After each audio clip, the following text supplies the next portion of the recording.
Bismillahirrahmanirrahim. Assalamu alaikum students. This is Mohammad Abdullah Seth. Welcome in a new video with a new topic.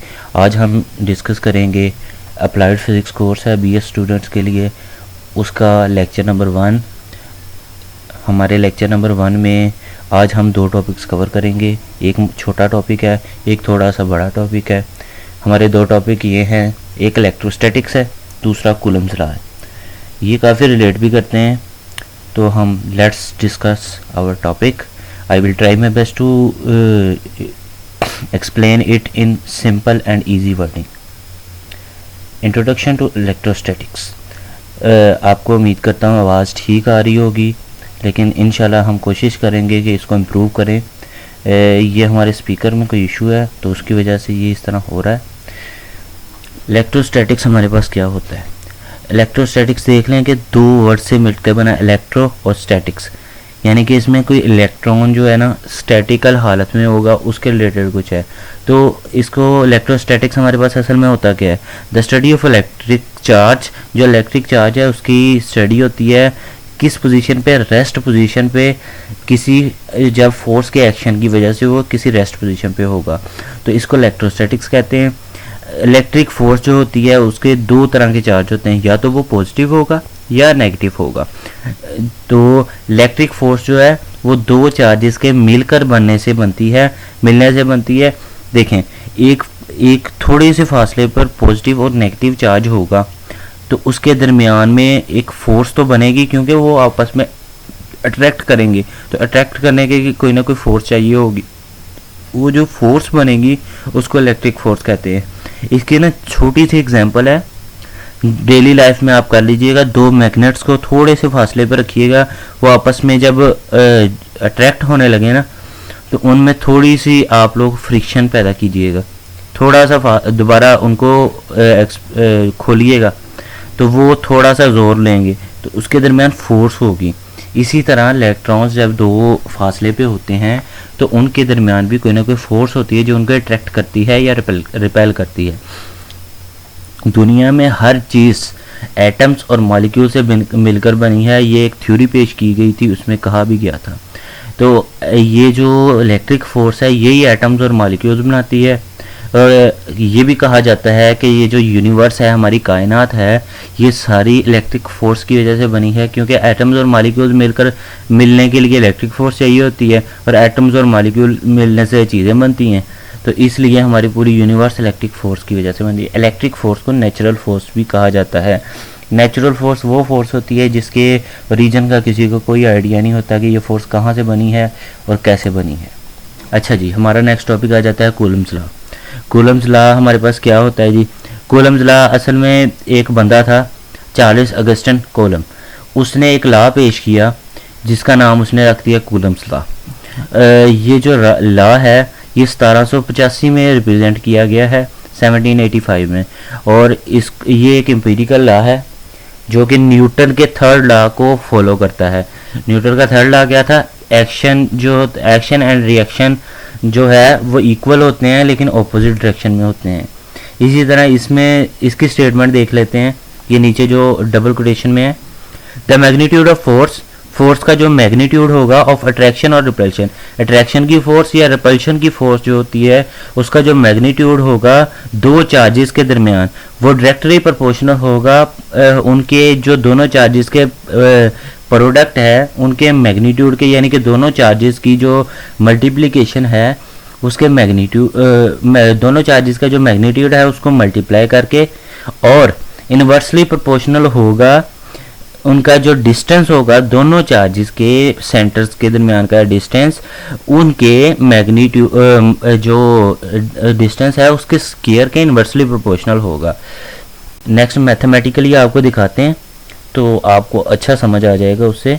इस तरह student कुछ confuse हो जाएंगे। हाँ जी, suppose कर लें कि दो पॉइंट चार्जेस आपने रखे हुए हैं। फॉर एग्जांपल जिस तरह ये Q1 और Q2 दो फासले पे हैं, इसी तरह पॉइंट चार्जेस आपने रखे हुए हैं। इन दोनों के Q1 से लेके Q2 तक जो है जो डिस्टेंस है, Q1 के सेंटर से लेके Q2 के सेंटर तक या Q2 के सेंटर से Q1 के सेंटर तक, ये डिस्टेंस आप उसको R का नाम देते हैं। ठीक है, अब हम आ जाते हैं अपने मैथमेटिकल एक्सप्रेशन की तरफ, जो कि हमारे लॉ के अकॉर्डिंग हमने बनानी है।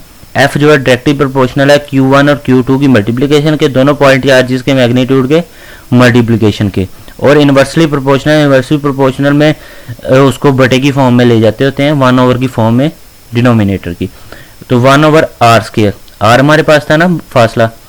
तो अब इसको जब दोनों इक्वेशंस को हम मर्ज करेंगे, इकट्ठा करेंगे या कंपेयर करेंगे, तो f जो है वो directly proportion Q1 Q2 over r² की हो जाएगा।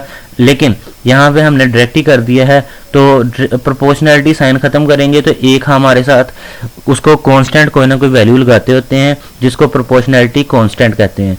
तो हम k की वैल्यू को एक एज अ प्रोपोर्शनैलिटी कांस्टेंट लगाएंगे, तो हमने k लगा दिया, ठीक है। अब ये जो k होता है ना, इसकी वैल्यू हर जगह पे मीडियम के हिसाब से चेंज होती रहती है। अब हम k की वैल्यू को थोड़ा सा डिस्कस करते हैं जी। जो कांस्टेंट ऑफ प्रोपोर्शनैलिटी k है, इसको कूलम्स कांस्टेंट भी कहते हैं। तो इसकी वैल्यू जो है दो चीज़ों पे डिपेंड करती है। एक आपके जो आप सिस्टम ऑफ यूनिट यूज़ कर रहे हैं कि आप यूनिट्स कौन सा यूज़ कर रहे हैं उस पर, और दूसरा आपके मीडियम की नेचर पे कि आपका मीडियम कंडक्टर है या आपका मीडियम जो है इंसुलेटर है या आपका मीडियम एयर है या आपका मीडियम हार्ड कोई चीज़ है या कोई सॉफ्ट है या कोई लिक्विड है, आपके मीडियम पे भी डिपेंड करती है। अगर हमारे पास एक मीडियम हो जो कि वैक्यूम या फ्री स्पेस हो, यानी कि वैक्यूम के अंदर आपके हवा भी नहीं एग्जिस्ट करती होती, वैक्यूम फुल फ्लैज जो है ना, एयर फ्रिक्शन से भी जो है एयर फ्रिक्शन भी नहीं होती उसमें। तो अगर आपके पास वैक्यूम हो और आप इंटरनेशनल सिस्टम यूज़ कर रहे हो, तो आप जो वैल्यू ऑफ k है वो हम इस तरह निकालेंगे। यहाँ पे ना थोड़ा सा कंपोजिंग में मिस्टेक हो गई है। 1/4 पाई, ये मेरे कर्सर पे देखिएगा, 1/4 pi epsilon naught equals to 9 जो है ये इसकी अब वैल्यू जो है ना वो बन जाएगी 9 मल्टीप्लाई 10⁻⁹ है, 109 नहीं 10⁻⁹ न्यूटन मीटर स्क्वायर पर कूलम स्क्वायर, वेयर जो एप्सिलॉन नॉट है ना ये। अब इसका हम थोड़ा सा डिस्कस करते हैं। एप्सिलॉन नॉट जो है वो 8.85 मल्टीप्लाई 10⁻⁻12 कूलम स्क्वायर पर न्यूटन पर मीटर स्क्वायर है, और इसको एप्सिलॉन नॉट को हम परमिटिविटी ऑफ फ्री स्पेस भी कहते हैं। कूलम्स फोर्स जो होती है ना दो चार्जेस के दरमियान, वो एक म्यूचुअल फोर्स होती है जो चार्जेस के ऊपर इक्वल फोर्स लगाती है, लेकिन इक्वल और ऑपोजिट जो है फोर्स दोनों पे लगाती है, यानी कि वो एक इक्विलिब्रियम टाइप की जो है हालत वो बना देती है। ये आपको एक डायग्राम शो होगी है, इसमें आप देख सकते हैं। अब हम ना एक थोड़ा सा नीचे जो है उसको डिस्कस करते हैं। जो डायग्राम है उसको डायग्राम में देखें कि F1 जो है वो F-F2 के इक्वल है, जहाँ पे जो मीडियम की रिप्लेसमेंट है ना दोनों चार्ज के दरमियान, उसमें जो फोर्स का मैग्नीट्यूड है वो हमेशा रिड्यूस ही होगा एक फैक्टर एप्सिलॉन आर की वजह से। एप्सिलॉन आर फैक्टर की वजह से वो मीडियम रिड्यूस होगा, जो कि relative permittivity of the medium कहलाता है। जो कांस्टेंट है वो 1 के इक्वल है for free space. Free space में ये जो एप्सिलॉन आर है ये फ्री स्पेस में 1 के इक्वल है, लेकिन बाकी तमाम मीडियम में इसकी एक ग्रेट बड़ी वैल्यू होती है, लेकिन हर मीडियम में इसकी वैल्यू एक स्पेसिफिक होती है। जिस तरह नीचे लिखा हुआ है कि एयर में इसकी वैल्यू 1.0006 है और 78.5 है डिस्टिल्ड वाटर में। उम्मीद करता हूँ कि आपको यहाँ तक समझ आ गई होगी। बाकी ये है कि इंशाल्लाह हम कोशिश करेंगे आहिस्ता आहिस्ता कि इन लेक्चर्स को इजी और आसान वर्डिंग में जो बनाएं। बाकी मिलते हैं नेक्स्ट वीडियो में एक नए टॉपिक के साथ। इसको इंशाल्लाह इस कोर्स को मज़ीद एक्सप्लेन करेंगे। हमारे चैनल को सब्सक्राइब कीजिएगा, वीडियो को लाइक कीजिएगा, अपने अच्छे कमेंट कीजिएगा, दुआ में याद रखिएगा। टेक केयर, अल्लाह हाफिज़।